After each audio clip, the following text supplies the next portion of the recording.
Vacationers flock to Livermore, east of San Francisco, to explore picturesque valleys and sample fine wines at the numerous vineyards. Each year brings fresh hope that the vines will be the best yet. But as with relationships, nothing is guaranteed, and looks can sometimes prove deceptive.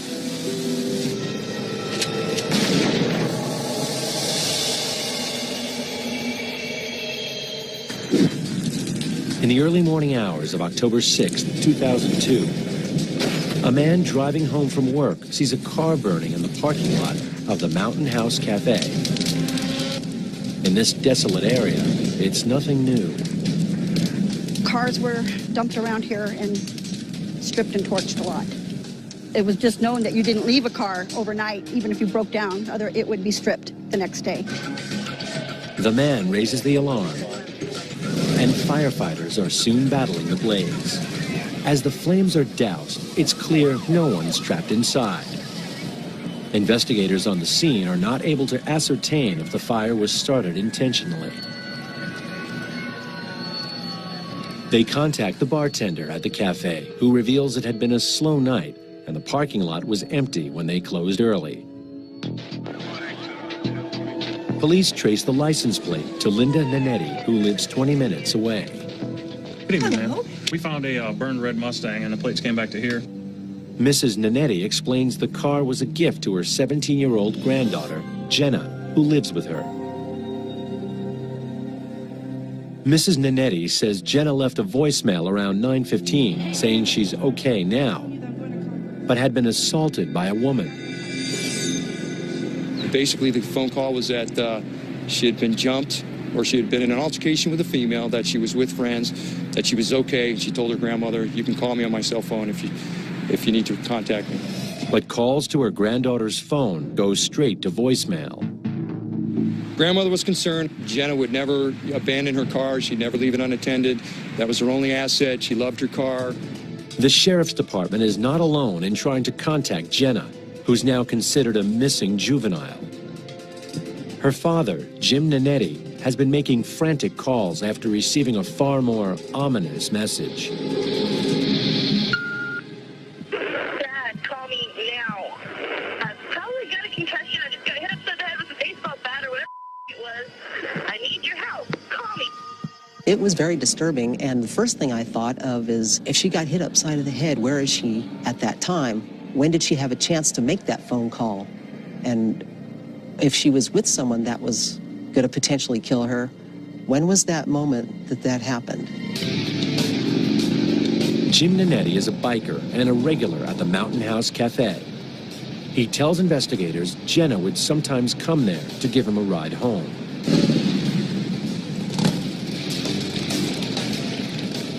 It was known that Hell's Angels frequented that cafe, but Jenna's father being known there, it could possibly be a lead.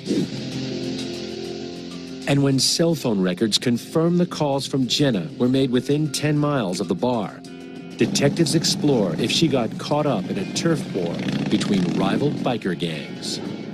But they quickly hear otherwise. There has never been a problem here, and every bike club possible has been here, and still are. Investigators learn that Jenna is separated from her husband, 20-year-old Michael Simons, but had plans to visit him just hours before her burning car was discovered. Michael had a criminal history. I know he had stolen a car. I know he'd gotten into a high-speed chase. He'd been incarcerated. That's cool. Hold up that. Detectives check into Simon's background and discover he and Jenna had known each other for years, but only dated for 6 months before they tied the knot when she was just 17. Her grandmother didn't think he was ideal for Jenna, but nonetheless, as her guardian, allowed the marriage to proceed. Can't believe we're actually moving in together. I'm excited that you're going to be here all the time now. Immediately, he moves in with Jenna and her grandparents. They did seem happy. And, you know, the first couple weeks, everything seemed to be going the way it was before they got married. You know, they were always hugging and touching and kissing on each other. We forget about that. What? Get in bed. All right. Simons soon realizes he's not ready to settle down. Mike's friend said he had two great loves, women and booze. And preferably women who were 16. And booze that someone paid for. I want a divorce. I'm not going to make this easy for you. 6 weeks after the happiest day of her life, Jenna's hopes and dreams are cruelly shattered. And Jenna was devastated. I mean, she screamed murder. Her grandmother heard her and rushed to her. I mean, she had no idea it was coming.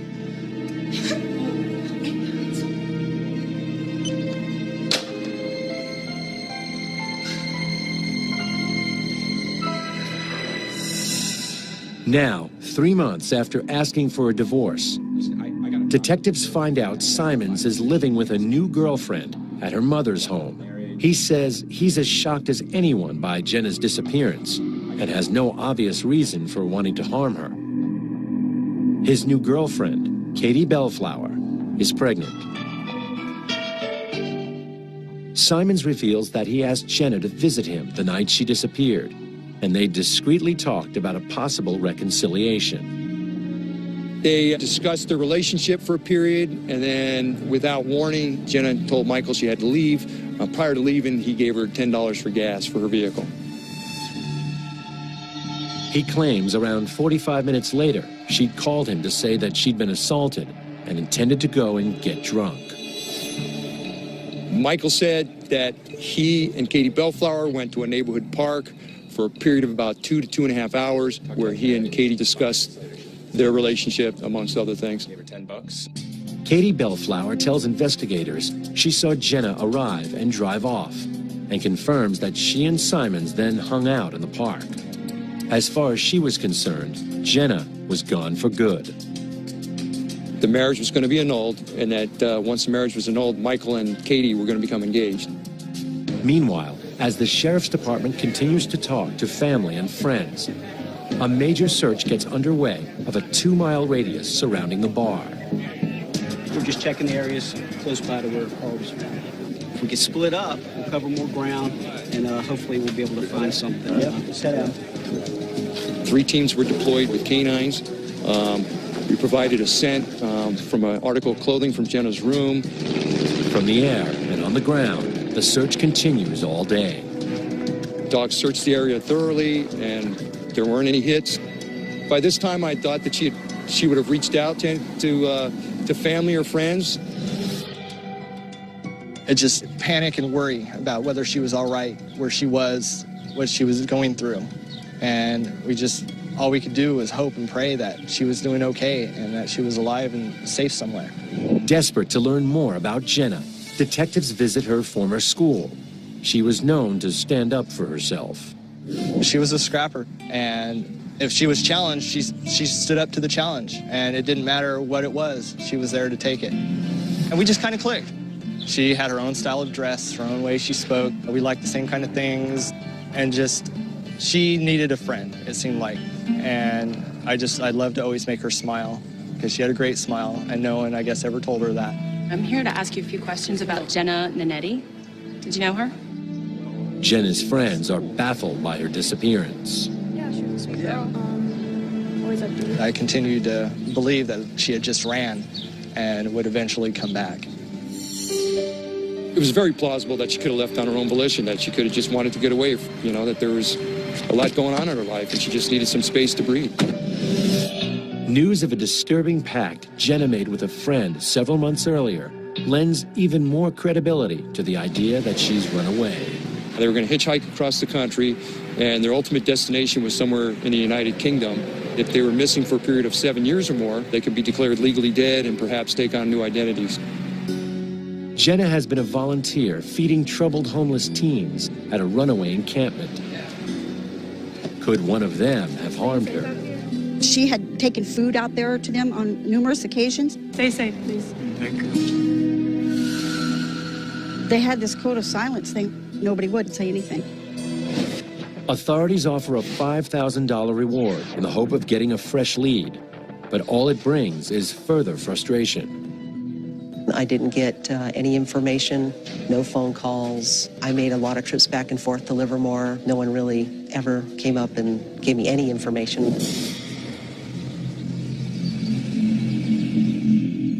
Two weeks after Jenna's disappearance, a fisherman 40 miles from her home smells something bad in the air. It's the decomposing body of a woman. Could this be Jenna Nanetti?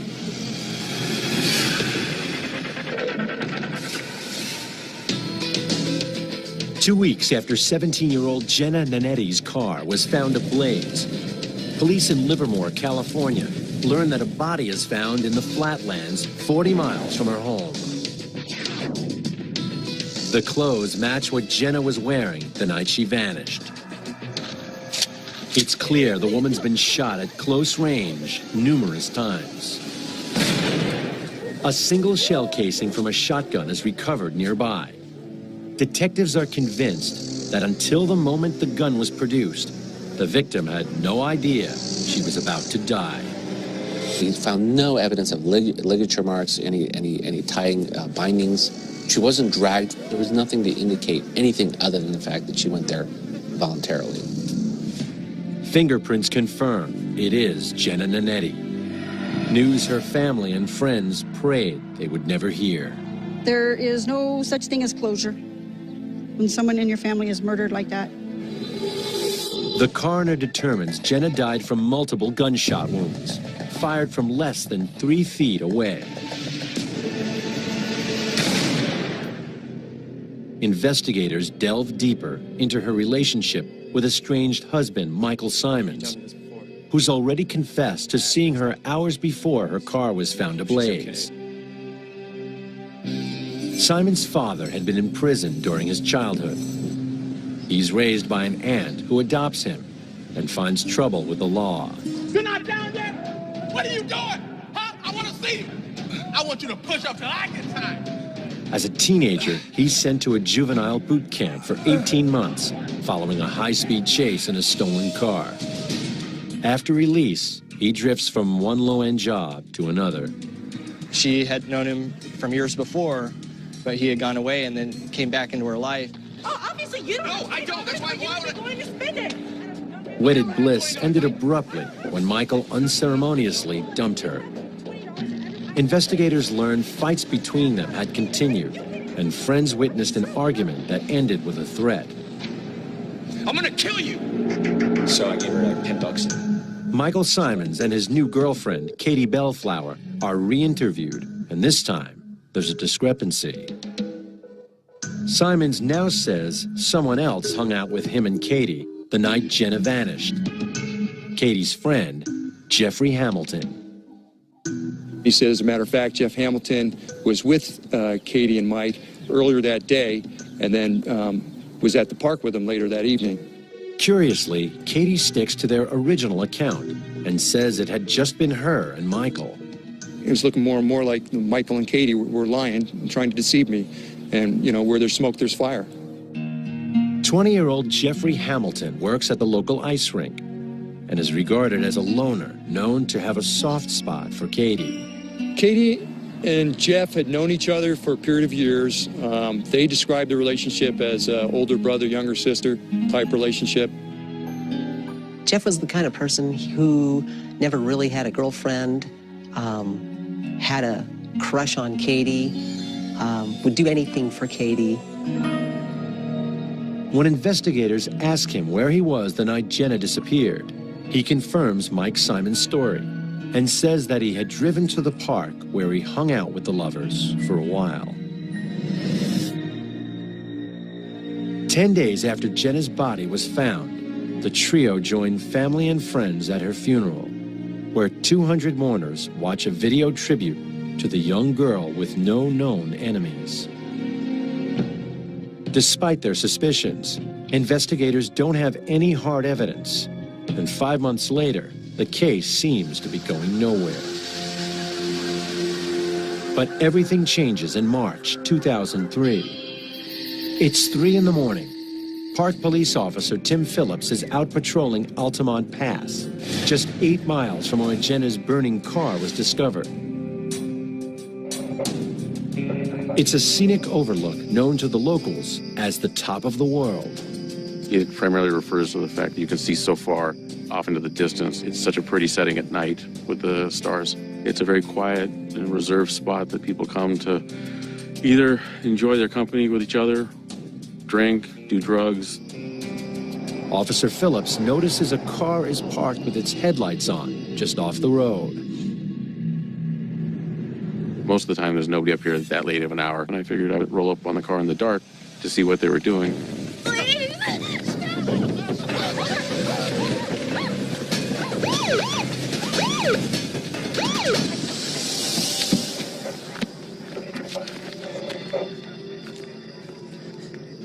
What are you doing?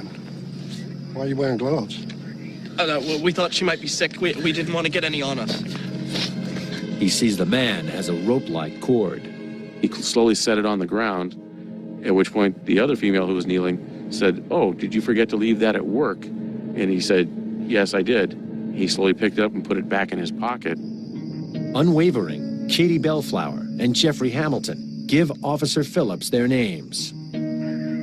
The young girl identifies herself as 16-year-old Amber Lewis and says she lives nearby. She was soft-spoken. It was hard to hear her. I had to lean forward and turn my head just to hear her. I was concerned as to why she was out at 3 o'clock in the morning, away from home. Most 16-year-olds are home with their parents at that time. Officer Phillips radios dispatch and asks the operator to contact the girl's family, but there's no response. She's feeling better. We'll just take her home now. And as no laws appear to have been broken, he instructs Bellflower and Hamilton to take Amber home. After they leave, another call comes in. My dispatcher told me that she had received a call from the young female's father. He was frantic, couldn't find her within the house, and believed she had run away. Officer Phillips hits the road, determined to find the young girl and personally escort her safely home. I was determined to find them, and I had made it about a quarter mile when the neon passed me going in the opposite direction. So I made a U-turn and pulled them over. Katie Bellflower tells him they've just dropped Amber off at home and nothing untoward has happened. I would never hurt. She insisted on her innocence and the fact that they weren't doing anything wrong and they were just spending time together, and continued to insist that her parents did know where she was and who she was with. And I confronted her with the fact that the parents obviously did not know where she was, and at that point she was somewhat at a loss for words.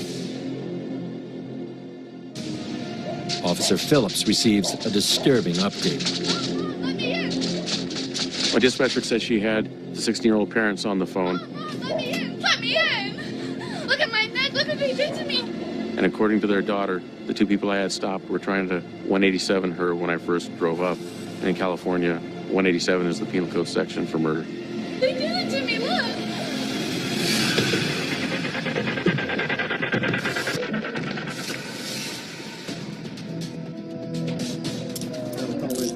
5 months after an unknown killer shot Jenna Nanetti and set fire to her car, sheriff's deputies in Alameda, California, arrest best friends Jeff Hamilton and Katie Bellflower.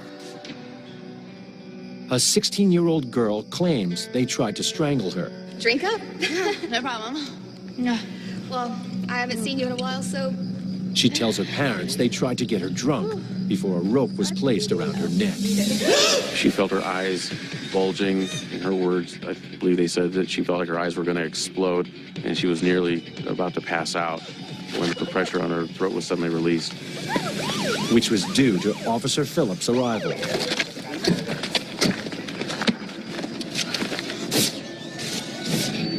Now, in custody, Katie Bellflower is asked why she was wearing surgical gloves.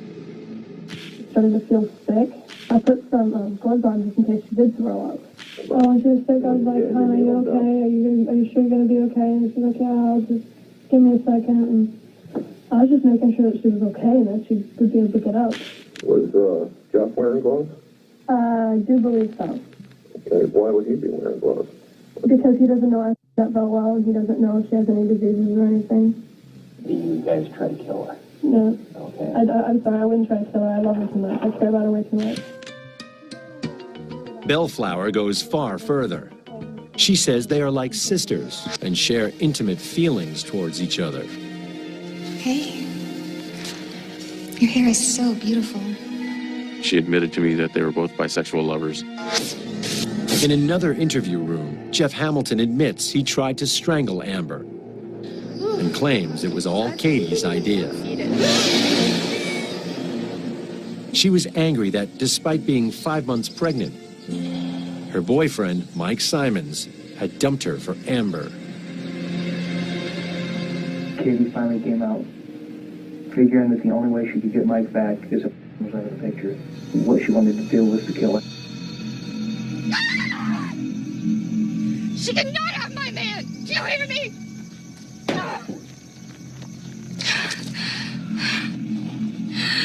I have an idea. When Katie brought it up, at first I just looked at Katie and said, no. Just, no. I just don't want to do it. Straight out. Just, And she just kept kind of hounding me about it. We have to get rid of her. Will you help me? The plan was to lure Amber to her death. They persuade her to sneak out of her home for some midnight fun. The three drive to Altamont Pass. Katie Bellflower tries getting her love rival drunk. Then the would-be killers put on their gloves to avoid leaving any DNA behind. Hamilton pulls out hockey netting stolen from the ice rink where he works. Katie gave me a signal. I snuck up behind her and put the rope around her neck. I pulled back and I pulled her to the ground. And I was holding on to it, and she was struggling. And Katie pulled her arms away so she couldn't put her hand between the rope and her throat. And she did that with one hand, and then with her other hand she covered her mouth. She was crying, she was pleading, she was saying, Kitty, please stop, you can have him. Amber is saved in the nick of time by the surprise arrival of Officer Phillips. Amber hesitates to raise the alarm until she gets home because she's in shock and scared. I was told that she was concerned for her own safety and was concerned that if she said anything, that my life might be endangered as well. Why do you go alone? What's in it for you? She is like my little sister. I treat her like my little sister. She treats me like a big brother. And I know that for her, being with Mike makes her happy. And she thought that doing this would get her back with Mike. The sheriff's department checks Bellflower's background. I like your hair. Thanks. I used to have it short.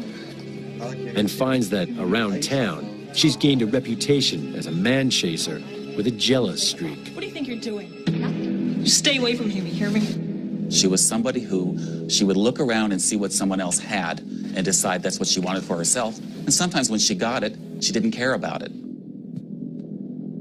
It's a way of proving herself. It's a way of compensating for her feelings of inadequacy and inferiority. If I am good enough that I can take a guy from another girl, it's a way of somehow validating that she is worthwhile and worthy. Detectives keep pressuring Bellflower to reveal the truth. And there's reason for you lying about this whole thing. Because it's illegal for me to give her alcohol? No, it's illegal to try to kill somebody. Let's not beat around the bush here, okay? She confirms that Amber was ruining her chances of getting back with Mike Simons. I still love him and I still want him back. I don't think I had a chance to get him back, so Jeff was tired of it, and Jeff was basically playing to your brother, trying to take care of me. He was going to strangle her with the rope, tie the rope around her neck, and to a pole or something, and then throw her over the edge to make it look like a suicide. As the truth starts spilling from Katie Bellflower and Jeff Hamilton's mouths, investigators learn they have other shocking and deadly secrets to share. They know who killed Jenna Nanetti and why. Mike Simons had dumped Jenna for Bellflower, but his wife wanted to win him back. I know she's wanted to kill Jenna and Eddie. Bellflower wasn't alone in wanting Jenna dead. Mike Simons has his reasons, too. She does have a life insurance policy, though. Mike wanted to do it too. Mike wanted to kill her. He told me that she'd been making his life kind of like a living hell. I really think Michael was the prime mover in this equation. In many respects, Michael is a classic psychopath. He's charming, he's able to draw people in. He is not too much concerned about the rules, readily breaks them. You'll have people that get together who have perfectly matching dysfunctions that instead of taking them to a new healthy place, it allows them to go to places that are darker than ever could be conceived had they been on their own. You help us with this, you can live in the house with us. I'll think about it. It's a lot of money. There's a synergistic effect of it, that it opens doors to them that never would have been opened as far as fearful, terrible things. Jenna is lured to Simon's new love nest at Bellflower's house, believing the two are going to talk about a possible divorce, but clinging to the hope he will give their marriage a second chance. He said, oh, Jenna's on her way. We're going to kill her tonight. She's on her way. Michael's there waiting for her, and they kiss. I think in that moment, she felt that this maybe was going to work out. Maybe there was some love between the two of them, and she could save it. Katie Bellflower is armed and dangerous. Halfway through my swing, I regretted it. Stop by putting more power into it. That's why I did not complete the only task I had of knocking her out. It only caused her to have a 3-inch gash. As Jenna writhes in pain, her assailants need to think fast to modify their murder plot. Bellflower and Hamilton take off. Simons pretends he's shocked and surprised by what's happened. She wants to go get medical attention, and he says, no, let's get revenge on Katie. Let's go beat her up. I'll hold her down, and you can do whatever you want to her. I knew that they were going to kill her.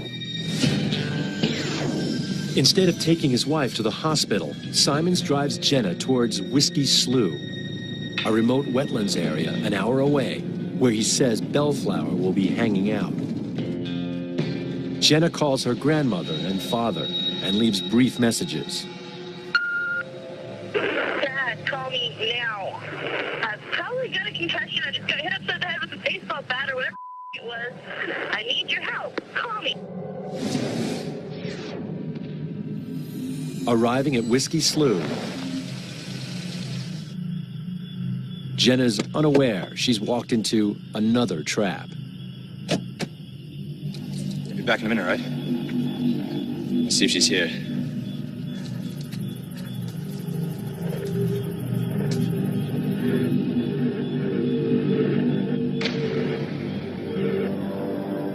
Bellflower and Hamilton tell investigators they were waiting at a prearranged spot out of sight with a stolen shotgun.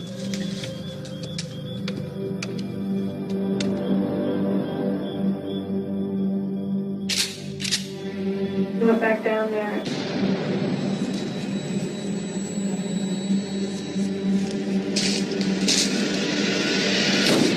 I heard the shot. I didn't see it hit. Katie looked a little surprised. She actually said, I can't believe he actually did it. She was actually surprised that he, went through with it. I could see her legs trying to push back, trying to, push herself on the ground. And she screamed. And she yelled out, please, Mike, don't. Michael, baby, please don't. I love you. He made her beg. I heard her begging for her life. She just said, Mike, please don't. I still love you. And he pulled the trigger again. After the second shot, I did hear a scream. And then the third shot, I didn't hear anything after that. We coined the term warrior mentality to describe individuals just like Michael. It's the power, it's the authority, it's the omnipotence that comes with things that are associated with the taking of life. Despite her injuries, Jenna is still breathing. Michael went back up to the car to get more ammo. Did you do it? Did you do it? She's not dead! Come on, listen. Come on.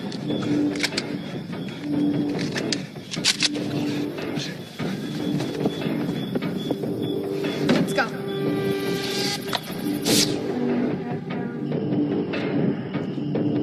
I heard one more gunshot. And then he basically did a signal for us to come down. The two accomplices claim Simons shot his young wife several more times. And then the last shot he took, and it was right above her last breath. And how far away was that gun? The gun was against her skin. It was point blank. You can smell the sulfur, the gunpowder, and the blast, and the flash in the dark. Michael, baby, please, no. I love you. It was a cold, calculated murder. Bellflower and Hamilton had initially wondered if Simon's plan was really all talk. Now, there's a moment of deadly realization. It was this game that got away from them. And at a certain point, it took on a life of its own. And for any of them to stand down meant for them to lose face in the eyes of the others. Jeff Hamilton checks Jenna's pulse. She takes her last gasp of breath. I did kind of start to chuckle a little because it was kind of funny. Because not a lot of things scare me. You know, I thought she was dead. Jeff is the follower in this whole thing. He is trying to impress Katie. He's trying to do what he thinks is to protect Katie. One must wonder whether he had some hidden romantic aspirations for her underneath the surface.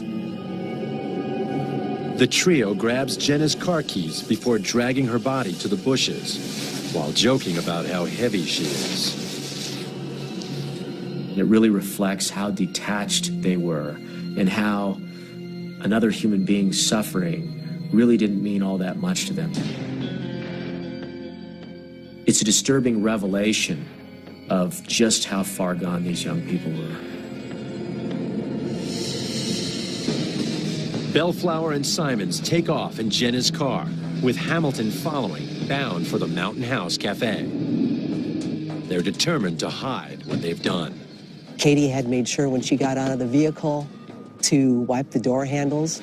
Michael Simons lights a road flare, setting fire to his wife's car.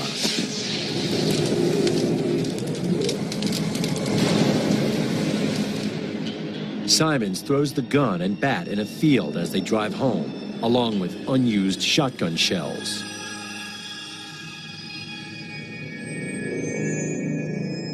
A week later, worried police might find the gun. Bellflower and Simons retrieve it and toss the weapon into the Oakland estuary, believing no one will find it there.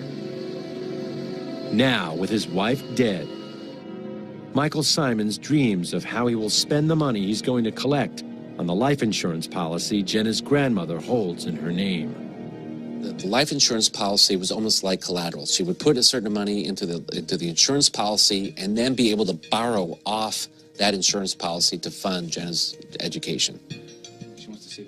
Simons tells his accomplices the policy is worth over $100,000. She does have a life insurance policy, though. But they've made a huge mistake. All the money goes to Jenna's grandmother. Based on the confessions of Bellflower and Hamilton, deputies head out to arrest Jenna's estranged husband. But is he really a killer? Or being set up by a vindictive and cunning former lover he dumped to be with Amber? She could convince a person it was raining on a sunny day. She was the most convincing person that I probably ever had to deal with.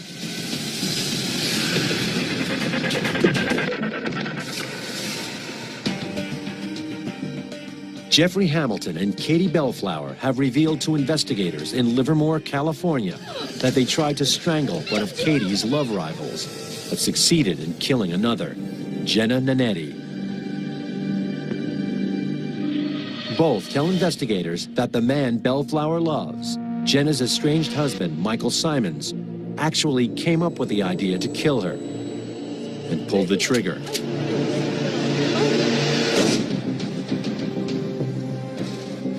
San Joaquin Sheriff's detectives arrive at the car dealership where he works. Are you Michael Simmons? I placed him under arrest and told him that we were going to go back to San Joaquin County and talk about Jenna. And at that time, he sighed and held his head down and seemed upset. Simons accuses his friends of trying to frame him for something he didn't do. She had an insurance policy, right? Yeah. You were married to her? I didn't know she had an insurance policy. He is deceptive, he's manipulative, and he does not feel like the rules apply to him.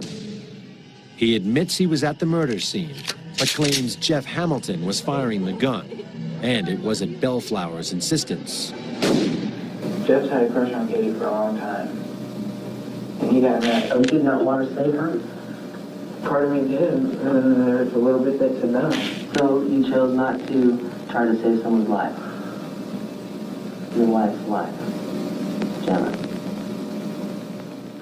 You did not want to save her life? I did, but I didn't. Simons finally admits setting Jenna's car on fire, but continues to deny shooting her. I'll take responsibility for throwing the flame in the car, but I did not pull that trigger. I did not pull that trigger. I cannot pull that trigger on anybody. Scared of spending all my life in prison. You are going to be charged with murder in the first degree.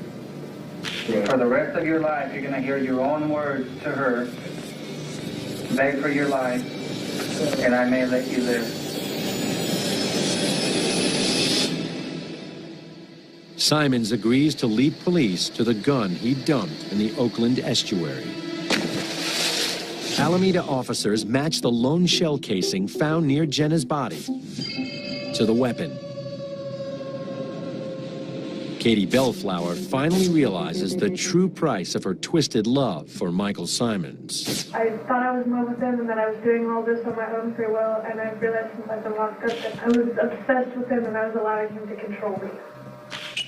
Jeff Hamilton hasn't yet grasped the enormity of confessing to his role in the two attacks. I work tomorrow. I don't know if it's still okay if I do go to work. Michael Simons, his pregnant on-off lover, Katie Bellflower, and her close friend, Jeffrey Hamilton, are charged with murder and lying in wait, making them eligible for the death penalty. There's the Katie and Jeffrey Hamilton hiding in the dark, waiting for her. And then there was the ruse, the luring out, the luring someone from position of safety to position of extreme danger. And that was Michael's version of lying in wait.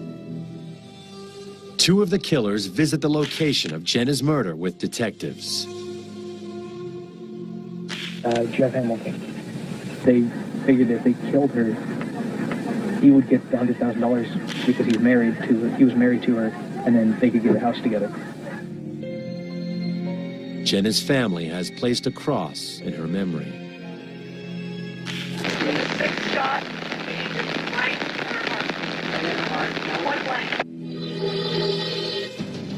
Jeffrey Hamilton pleads guilty to second-degree murder in exchange for his testimony and is sentenced to 15 years to life. For trying to strangle Amber, he receives another 7 years behind bars. He's got a dysfunctional, or what we would call a codependent relationship with Katie. He's lost himself in that relationship. He's following and doing things to please her. He's the ultimate people pleaser. While awaiting trial for the Jenna Nanetti murder, Bellflower gives birth to Michael Simons' daughter. The child is put up for adoption. Bellflower eventually changes her plea to guilty, and the judge sentences her to 25 years to life. Charges in relation to the attempted strangulation are dropped. Would Katie have continued to kill? When your only tool in life is a hammer, the whole world looks like a nail. I believe she would have continued to kill. Michael Simons also pleads not guilty. The prosecutor maintains Simons concocted the plan for 3 reasons. He didn't think Jenna would ever grant him a divorce. The two were fighting, and